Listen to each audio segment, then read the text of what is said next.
गुरु और शिष्य की पद्धति हमारे सनातन धर्म की सबसे अच्छी पद्धति है।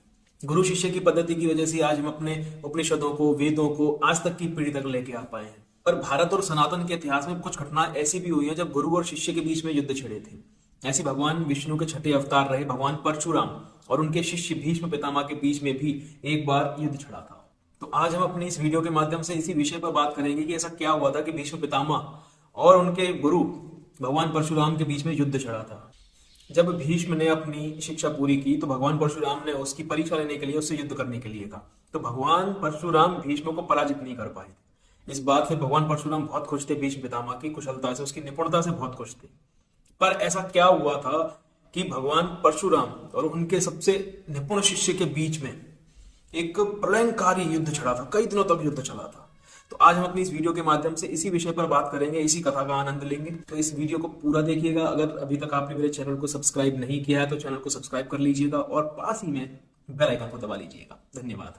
तो कथा कुछ इस तरह से शुरू होती है। सत्यवती का पुत्र विचित्रवीर्य, सत्यवती जो कि भीष्म पितामह की सौतेली माँ थी, तो उनकी चिंता के चलते, सत्यवती की चिंता के चलते भीष्म पितामह ने दो प्रतिज्ञाएं ली थी कि वो हस्तिनापुर के सिंहासन पर ना तो कभी बैठेंगे और ना कभी विवाह करेंगे, मतलब आजीवन ब्रह्मचर्य व्रत का पालन करेंगे। तो जब विचित्र वीर्य राजा बने और सिंहासन पर बैठे और विवाह योग्य हुए तो सत्यवती ने भीष्म से कहा कि विचित्र वीर्य के लिए किसी योग्य कन्या को ढूंढा जाए।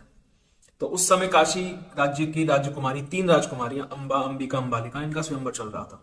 तो भीष्म पितामह ने वहां पहुंचे, उन्होंने वहां पे स्वयंवर में आए हुए सभी राजाओं को परास्त किया और तीनों रानियों को जीतकर हस्तिनापुर ले आए विचित्रवीर्य के लिए। हस्तिनापुर आने के बाद अम्बा ने भीष्म पितामह से अनुरोध किया कि वो शाल्व के राजा से प्रेम करती हैं और शाल्व के राजा भी उनसे उतना ही प्रेम करते हैं।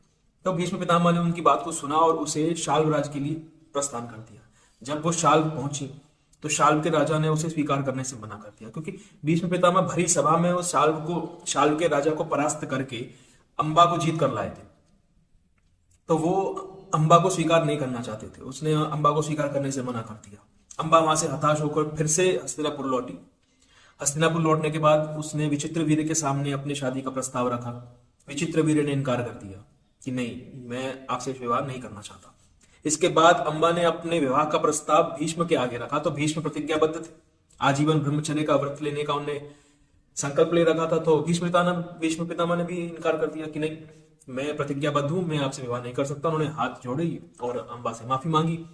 तो इसके बाद अम्बा बहुत क्रोधित हुई। वो क्रोध में तत्पर भगवान परशुराम के पास पहुंची। भगवान परशुराम को उसने अपनी सारी व्यथा, अपनी सारी चिंता, अपनी परेशानी सब बताया। उसने बताया कि किस तरह से मेरे जीवन के साथ खिलवाड़ किया गया है। तो भगवान परशुराम ने भीष्म को बुलवाया और उससे कहा कि तुम भरे स्वयंवर में सभी राजाओं को परास्त करके अम्बा को जीत कर लाए हो, तो तुम्हें इससे तो विवाह करना पड़ेगा। तो भीष्म हाथ जोड़कर भगवान परशुराम के सामने विनती करते हैं कि हे भगवान, मैंने तो आजीवन ब्रह्मचर्य व्रत का पालन करने का संकल्प लिया है, मैं ऐसे कैसे अपनी प्रतिज्ञा का विच्छेद कर दूं। भीष्म के उत्तर से भगवान परशुराम आग बबूला हो गए, क्रोधित हो गए। उन्होंने भीष्म को युद्ध का आमंत्रण दे दिया, आह्वान दे दिया। भीष्म ने भी आह्वान स्वीकार किया। दोनों गुरु शिष्य के बीच में एक जिसे इच्छा मृत्यु का वरदान प्राप्त है और एक जो भगवान विष्णु के, स्वयं भगवान विष्णु के छठे अवतार हैं, इन दोनों के मध्य प्रलंकारी युद्ध चला। काफी दिनों तक युद्ध चलता रहा। ना तो भीष्म झुके और ना ही भगवान परशुराम तो हटी थे ही, ना वो मानने के लिए तैयार थे।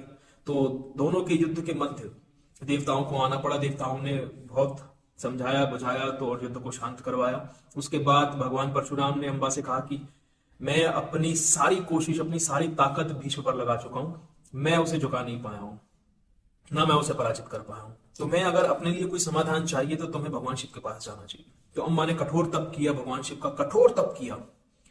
तो भगवान उसके तप से प्रसन्न हुए और उसे दर्शन दिए और वरदान मांगने के लिए कहा। तो अम्बा ने एक वरदान मांगा कि जब कभी भी भीष्म की मृत्यु हो तो उसकी मृत्यु का कारण मुझे बनाया जाए। ऐसा ही हुआ, भगवान ने तथास्तु का।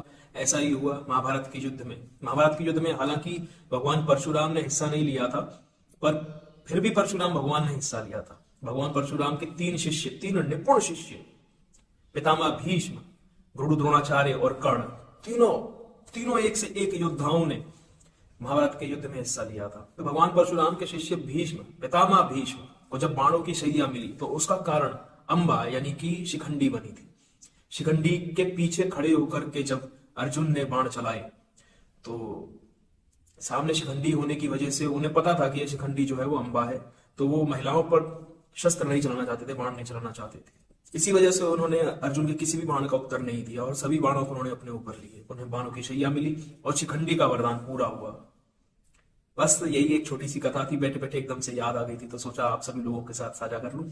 अगर आपको वीडियो जरा भी अच्छी लगी हो तो लाइक कमेंट शेयर कर देना। याद रखना, सबको सुनाना। धन्यवाद।